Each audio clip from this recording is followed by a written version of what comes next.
India శ్రీలంకతో ఆడిన match తర్వాత దాదాపు 40 రోజులు విశ్రాంతి దొరికింది. ఆ తర్వాత 5 నెలలు ఫుల్ మ్యాచ్లతో బిజీగా గడపనుంది. తర్వాత 5 నెలల్లో 10 టెస్ట్ మ్యాచ్లు, 12 టీ20 మ్యాచ్లు ఆడనుంది.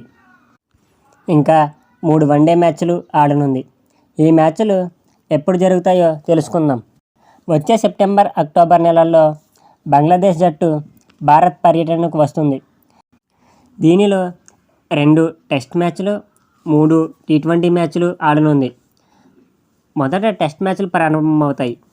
ఫస్ట్ మ్యాచ్ సెప్టెంబర్ 19న, సెకండ్ టెస్ట్ మ్యాచ్ సెప్టెంబర్ 27న స్టార్ట్ కావచ్చు. తర్వాత 3 టీ20 సిరీస్ మ్యాచ్లు స్టార్ట్ అవుతాయి. ఫస్ట్ టీ20 మ్యాచ్ అక్టోబర్ 6న జరుగుతుంది. సెకండ్ టీ20 మ్యాచ్ అక్టోబర్ 9న జరుగుతుంది. థర్డ్ టీ20 మ్యాచ్ అక్టోబర్ 12న. దీంతో బంగ్లాదేశ్ పర్యటన ముగుస్తుంది. తర్వాత 2024 అక్టోబర్, నవంబర్లో న్యూజిలాండ్ జట్టు భారత్ పర్యటనకు రానుంది.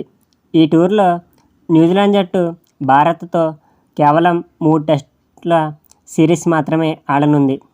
ఫస్ట్ టెస్ట్ మ్యాచ్ అక్టోబర్ 16న, సెకండ్ టెస్ట్ మ్యాచ్ అక్టోబర్ 24న, మూడవ టెస్ట్ మ్యాచ్ నవంబర్ 1న జరుగుతాయి.